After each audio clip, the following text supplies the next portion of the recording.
Chapter 1, which treats of the character and pursuits of the famous gentleman Don Quixote of La Mancha. In a village of La Mancha, the name of which I have no desire to call to mind, there lived not long since one of those gentlemen that keep a lance in the lance-rack, an old buckler, a lean hack, and a greyhound for coursing, an olla of rather more beef than mutton, a salad on most nights, scraps on Saturdays, lentils on Fridays, and a pigeon or so extra on Sundays, made away with 3/4 of his income. The rest of it went in a doublet of fine cloth and velvet breeches and shoes to match for holidays, while on weekdays he made a brave figure in his best homespun. He had in his house a housekeeper past 40, a niece under 20, and a lad for the field and marketplace, who used to saddle the hack as well as handle the bill-hook. The age of this gentleman of ours was bordering on 50. He was of a hardy habit, spare, gaunt-featured, a very early riser, and a great sportsman. They will have it his surname was Quijada or Quesada, for here there is some difference of opinion among the authors who write on the subject, although from reasonable conjectures it seems plain that he was called Quejana. This, however, is of but little importance to our tale. It will be enough not to stray a hair's breadth from the truth in the telling of it. You must know, then, that the above-named gentleman, whenever he was at leisure, which was mostly all the year round, gave himself up to reading books of chivalry with such ardor and avidity that he almost entirely neglected the pursuit of his field sports, and even the management of his property, and to such a pitch did his eagerness and infatuation go, that he sold many an acre of tillage land to buy books of chivalry to read, and brought home as many of them as he could get. But of all there were none he liked so well as those of the famous Feliciano da Silva's composition, for their lucidity of style and complicated conceits were as pearls in his sight, particularly when in his reading he came upon courtships and cartels, where he often found passages like, "The reason of the unreason, with which my reason is afflicted, so weakens my reason, that with reason I murmur at your beauty," or again, "The high heavens, that of your divinity divinely fortify you with the stars, render you deserving of the desert your greatness deserves." Over conceits of this sort the poor gentleman lost his wits, and used to lie awake, striving to understand them and worm the meaning out of them, what Aristotle himself could not have made out or extracted, had he come to life again for that special purpose. He was not at all easy about the wounds which Don Belianis gave and took, because it seemed to him that, great as were the surgeons who had cured him, he must have had his face and body covered all over with seams and scars. He commended, however, the author's way of ending his book with the promise of that interminable adventure, and many a time was he tempted to take up his pen and finish it properly as is there proposed, which no doubt he would have done, and made a successful piece of work of it too, had not greater and more absorbing thoughts prevented him. Many an argument did he have with the curate of his village, a learned man, and a graduate of Siguenza, as to which had been the better knight, Palmerin of England or Amadis of Gaul. Master Nicholas, the village barber, however, used to say that neither of them came up to the Knight of Phoebus, and that if there was any that could compare with him it was Don Galaor, the brother of Amadis of Gaul, because he had a spirit that was equal to every occasion, and was no finikin knight, nor lachrymose like his brother, while in the matter of valour he was not a whit behind him. In short, he became so absorbed in his books that he spent his nights from sunset to sunrise, and his days from dawn to dark, poring over them, and what with little sleep and much reading his brains got so dry that he lost his wits. His fancy grew full of what he used to read about in his books, enchantments, quarrels, battles, challenges, wounds, wooings, loves, agonies, and all sorts of impossible nonsense, and it so possessed his mind that the whole fabric of invention and fancy he read of was true, that to him no history in the world had more reality in it. He used to say the Cid Ruy Diaz was a very good knight, but that he was not to be compared with the knight of the burning sword, who with one back stroke cut in half two fierce and monstrous giants. He thought more of Bernardo del Carpio, because at Roncesvalles he slew Roland in spite of enchantments, availing himself of the artifice of Hercules when he strangled Antaeus the son of Terra in his arms. He approved highly of the giant Morgante, because although of the giant breed which is always arrogant and ill-conditioned, he alone was affable and well-bred. But above all, he admired Reinaldos of Montalban, especially when he saw him sallying forth from his castle and robbing everyone he met, and when beyond the seas he stole that image of Muhammad which, as his history says, was entirely of gold. To have a bout of kicking at that traitor of a Ganelon, he would have given his housekeeper and his niece into the bargain. In short, his wits being quite gone, he hit upon the strangest notion that every madman in this world hit upon. And that was that he fancied it was right and requisite, as well for the support of his own honor as for the service of his country, that he should make a knight-errant of himself, roaming the world over in full armor and on horseback in quest of adventures, and putting in practice himself all that he had read of as being the usual practices of knights-errant, righting every kind of wrong, and exposing himself to peril and danger from which, in the issue, he was to reap eternal renown and fame. Already the poor man saw himself crowned by the might of his arm, Emperor of Trebizond, at least, and so led away by the intense enjoyment he found in these pleasant fancies, he set himself forthwith to put his scheme into execution. The first thing he did was to clean up some armor that had belonged to his great-grandfather, and had been for ages lying forgotten in a corner, eaten with rust and covered with mildew.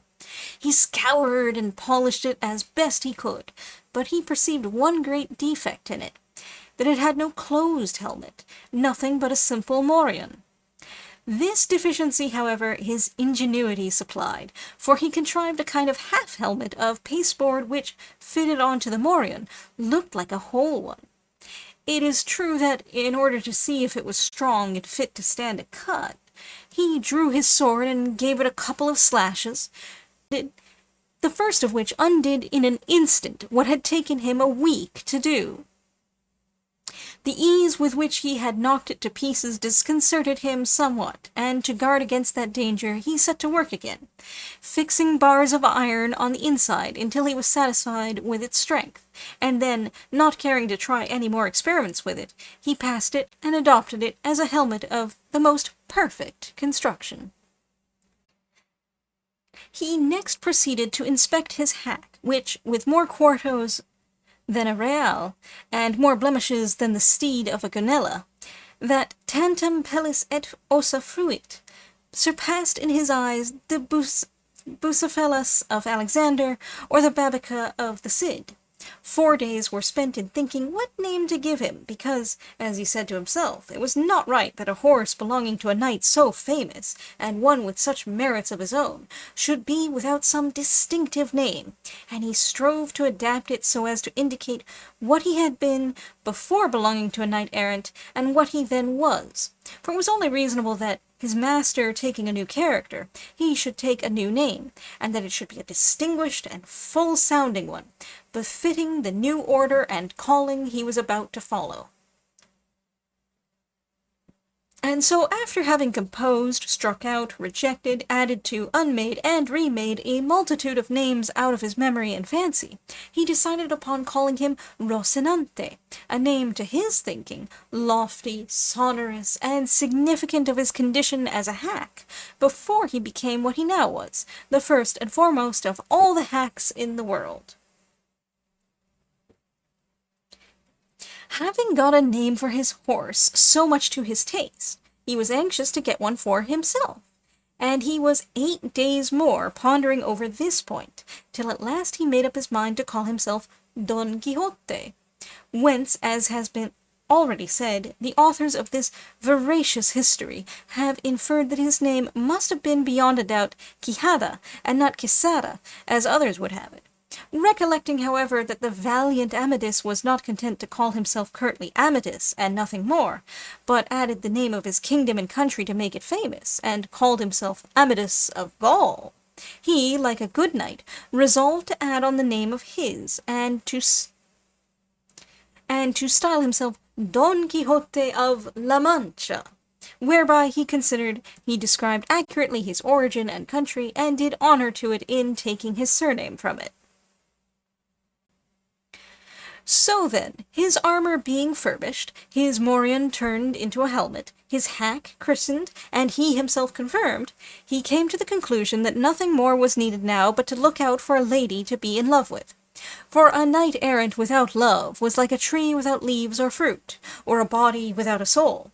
As he said to himself, if for my sins or by my good fortune I come across some giant hereabouts, a common occurrence with knights-errant, and overthrow him in one onslaught, or cleave him asunder to the waist, or, in short, vanquish and subdue him, will it not be well to have someone I may send him to as a present, that he may come in and fall on his knees before my sweet lady, and in a humble, submissive voice say, I am the giant Caracul Liambro, lord of the island of Malandrania, vanquished in single combat by the never sufficiently extolled knight Don Quixote of La Mancha, who has commanded me to present myself before your grace, that your highness dispose of me at your pleasure.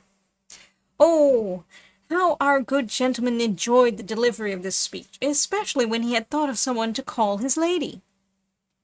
There was, so the story goes, in a village near his own, a very good-looking farm girl, with whom he had been at one time in love, though, so far as known, she never knew it, nor gave a thought to the matter. Her name was Aldonza Lorenzo, and upon her he thought fit to confer the title of Lady of his Thoughts. And after some search for a name which should not be out of harmony with her own, and should suggest and indicate that of a princess and great lady,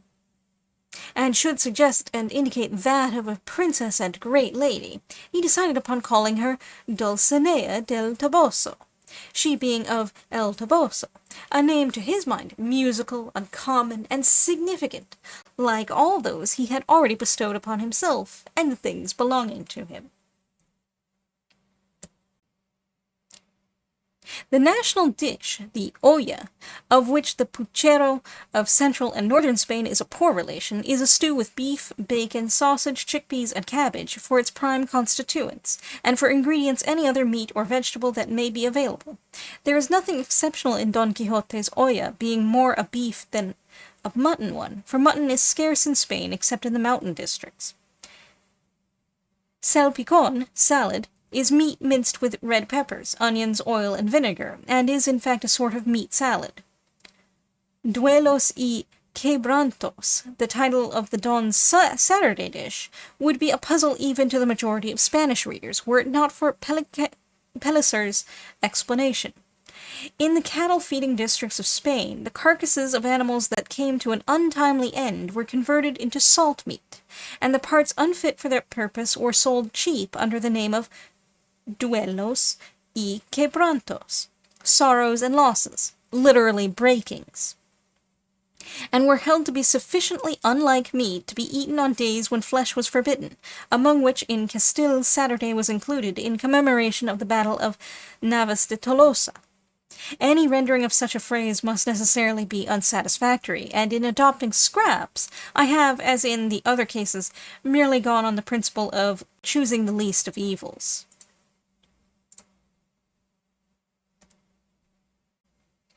The first passage quoted is from the Chronicle of Don Floresel de Nicaea, by Feliciano de Silva, the volumes of which appeared in 1532, 1536, and 1551, and from the 10th and 11th books of the Amadis series. The second is from Olevante de Lora, by Torquemada, 1564. Clemensin points out that the first passage had been previously picked out as a sample of the absurdity of the school, by Diego Hurtado de Mendoza.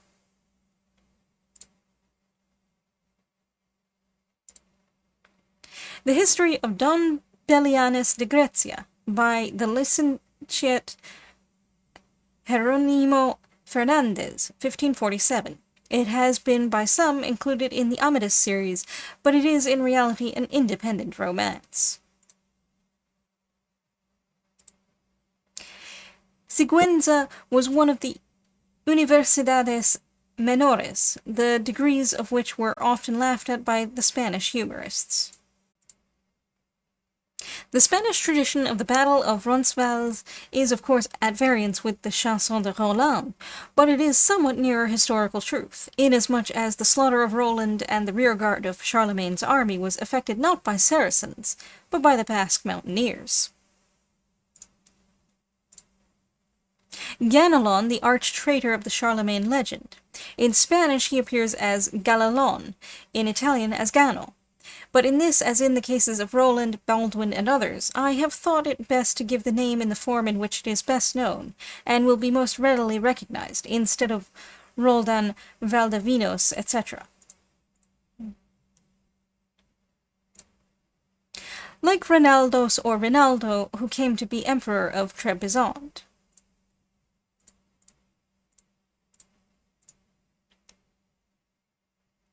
Morion, that is a simple headpiece without either visor or beaver.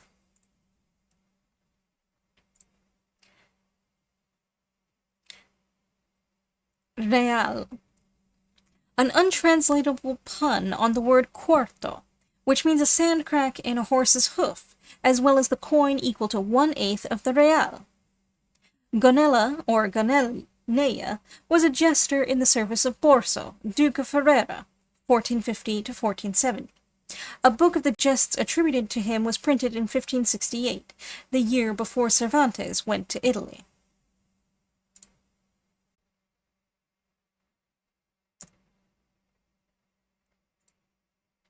Rosin is a horse employed in labor, as distinguished from one kept for pleasure, the chase, or personal use generally. The word therefore may fairly be translated hack. Ante is an old form of antes, before, whether in time or in order.